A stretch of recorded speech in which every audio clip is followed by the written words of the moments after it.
everyone, welcome to my YouTube channel.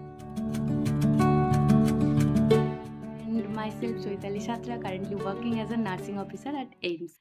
So this channel is mainly related to all this nursing related exam update, motivation, real life experience and everything about nursing. এই ভিডিওটায় আমরা mainly কথা বলবো West Bengal Health recruitment বোর্ডের যে recent notice published হয়েছে 3rd November, অর্থাৎ CBT exam কি, CBT এক্সামের ডিটেলসের ব্যাপারে এবং সিলেবাস, কিছু স্টাডি রিলেটেড টিপস অ্যান্ড কি বুক ফলো করা উচিত, তো সেসব বিষয়। তো লেটস স্টার্ট। তো এবার আসি সিবিটি এক্সামের ব্যাপারে। সিবিটি এক্সাম কি, we all nose about that. যে সিবিটি এক্সাম একটা কম্পিউটার বেসড এক্সাম, কম্পিউটার স্ক্রিনে তোমার এমসিকিউ কোয়েশ্চেন এবং এমসিকিউ কোয়েশ্চেনের সাথে মাল্টিপল অপশন শো হবে, তো তার মধ্যে দিয়ে রাইট আনসার তোমাকে চুজ করতে হবে। এটা অনেক ইজি। প্রথমত সিবিটি এক্সাম নিয়ে ভয় পাওয়ার কিছু নেই। সিবিটি এক্সামের অনেক অ্যাডভান্টেজ আছে। সবচেয়ে বড় কথা হচ্ছে এটা অনেক টাইম সেভিং প্রসেস। নেক্সট আসি সিবিটি এক্সামের মার্কস ডিস্ট্রিবিউশনের ব্যাপারে। প্রথমেই বলে রাখি, এক্সপিরিয়েন্স আর তোমার এডুকেশনাল কোয়ালিফিকেশন, মানে এডুকেশনাল কোয়ালিফিকেশন অ্যাকচুয়ালি তোমার হচ্ছে একাডেমিক মার্কস, এটা হচ্ছে এই বছর থেকে কাউন্ট হচ্ছে না।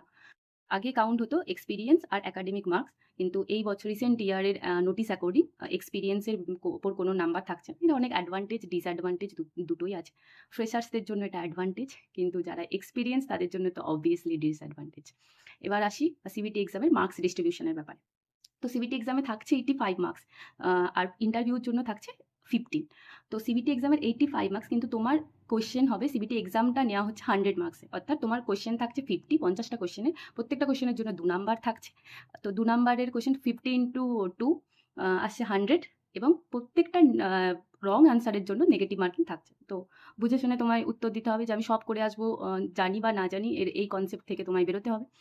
আর সবচেয়ে ইন্টারেস্টিং হচ্ছে, আমি একটু আগেই বললাম যে সিবিটি এক্সামের মার্কসই থাকছে 85, তো এখন আমি বলছি যে 100 নাম্বারে পরীক্ষা দিতে হবে। তো এটা একটু কনফিউজিং, আমি ক্লিয়ার করে দিচ্ছি। অ্যাকচুয়ালি পরীক্ষা তোমায় 100তেই দিতে হবে, কিন্তু তোমার যে প্রাপ্য নাম্বার, সেই প্রাপ্য নাম্বারের সাথে 0.85 মাল্টিপ্লাই হয়ে যে নাম্বারটা আসছে, সেটাই তোমার সিবিটির নাম্বার। এবার আসি, যদি এক্সামটা মাল্টিপল শিফটে কন্ডাক্ট করা হয়। মাল্টিপল শিফটে কন্ডাক্ট করা হয় ইন দ্য সেন্স, মানে যদি এক্সামের ক্যান্ডিডেট বেশি থাকে, সেক্ষেত্রে এক্সাম 2 বা 3টে শিফটে নেওয়া হতে পারে। সেক্ষেত্রে তোমার পুরো সিবিটি এক্সামটা নর্মালাইজেশন হবে, অর্থাৎ তোমার এক্সামের যে নাম্বারটা আসবে সেটা পার্সেন্টাইল অ্যাকর্ডিং আসবে। পার্সেন্টাইল অ্যাকর্ডিং এসে তোমার র্যাঙ্ক ডিসাইড হবে। সিবিটি এক্সামের নাম্বার থেকে ক্যান্ডিডেট শর্ট লিস্টেড হবে, তারপরে আসবে ইন্টারভিউর জন্য কল লেটার। অর্থাৎ সিবিটি এক্সাম থেকে কিছু সংখ্যক ক্যান্ডিডেটকে ওয়েস্ট বেঙ্গল হেলথ রিক্রুটমেন্ট বোর্ড শর্ট লিস্ট করে তারপর ইন্টারভিউ নেবে 15 নাম্বারে, এবং সিবিটির মার্কস এবং ইন্টারভিউর মার্কস দুটো অ্যাড হয়েই কিন্তু তোমার ফাইনাল মেরিট লিস্ট পাবলিশড হবে। আই থিঙ্ক এই পর্যন্ত আমি বোঝাতে পেরেছি যে সিবিটি এক্সামের নাম্বার ডিস্ট্রিবিউশন কীরকম রয়েছে। এবার নেক্সট আসি সিলেবাসের ব্যাপারে। সিলেবাস অ্যাজ সাচ কোনো চেঞ্জেস নেই। আইএনসি সিলেবাস অ্যাকর্ডিং যা আমরা ফার্স্ট ইয়ার থেকে 4th ইয়ার অবধি পড়েছি, তা সব কিছু আছে। তাও ওয়েস্ট বেঙ্গল হেলথ রিক্রুটমেন্ট বোর্ড থেকে যে নোটিস পাবলিশড হয়েছে, সেই অ্যাকর্ডিং বলে দিচ্ছি কী কী আছে। মেনলি আছে applied anatomy, physiology, applied nutrition, biochemistry and applied microbiology, এসব তো আছেই। তার সাথে মোস্ট ইম্পর্টেন্টলি ইনফেকশন কন্ট্রোল। এবার আসি মেজর সাবজেক্টে, যেগুলো থেকে মেইন কোয়েশ্চেন আসার চান্স আর কি সমস্ত এক্সামে রয়েই থাকে। মানে যদি আমরা সিলেবাসটাকে দুটো ভাগে ডিভাইড করি, একটা major subject and minor subject, and very importantly minor subject থেকে যদি 20% কোশ্চেন আসে, মেজর সাবজেক্ট থেকে 80% কোশ্চেন আশা করা যায়। তো মেজর সাবজেক্টের মধ্যে আছে foundation of nursing, adult health nursing, paediatric health nursing, mental health nursing, community health nursing, ওবিজি, সমস্ত কিছু আছে, অ্যান্ড ফার্মাকোলজি, ম্যানেজমেন্ট রিসার্চ, এগুলো মাইনর সাবজেক্টের মধ্যেই আসে। মেজর সাবজেক্ট মেনলি এইগুলোই।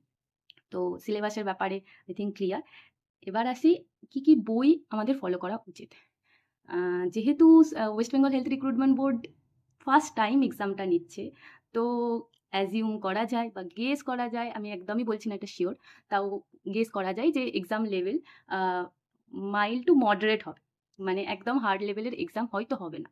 তো সেক্ষেত্রে আমরা বুক হিসাবে পি.আর. যাদবের থিওরি বইটা ভালো করে পড়তে পারি, আর পি.আর. যাদবের এমসিকিউ এনাফ। টার্গেট হাই যদি কেউ পড়তে চায় সেক্ষেত্রে পড়তে পারে। এনক্লেক্স লেভেলের পড়ার মতো সেরকম প্রয়োজনীয়তা নেই। এবার আসি এক্সাম ডেট। এখনও সেই অর্থে এক্সাম কোনো রকম ডেট পাবলিশড হয়নি, তাও গেস করা যায় বা আশা করা যায় যে এক্সাম ডিসেম্বরে বা জানুয়ারি ফেব্রুয়ারির দিকে এক্সাম কন্ডাক্ট হতে পারে। সেক্ষেত্রে তো এবার আসা যাক কী করা উচিত 1-2 মাসের সময়ের মধ্যে। তো ফার্স্ট অফ অল যেটা করতেই হবে, কনসিস্টেন্সি মেনটেন করতে হবে। আমি জানি অনেকেই রিসেন্টলি জব করছো বা কিছু, তো সেখানে ৬-৭ ঘন্টা সময় তো তোমাদের চলেই যাচ্ছে। প্রত্যেকদিন ২ ঘন্টা ৩ ঘন্টা যাই পড়ো না কেন কনসিস্টেন্টলি পড়তে হবে। আর ১ম এ আমাদের বেসিক ক্লিয়ার করতে হবে। বেসিক ক্লিয়ার করার পর অন্তত দিনে ১ থেকে ২ টো টেস্ট সিরিজ প্রত্যেকদিন প্র্যাকটিস করো। ভিডিওটা এই পর্যন্তই। যদি ভালো লেগে থাকে then like, comment and subscribe my YouTube channel. And যদি প্রিপারেশন রিলেটেড কিছু ভিডিও বা কিছু তোমাদের সাজেশন থাকে তো ডেফিনিটলি আমায় কমেন্টে জানিও। তো আজ পর্যন্ত এটুকুই। টাটা।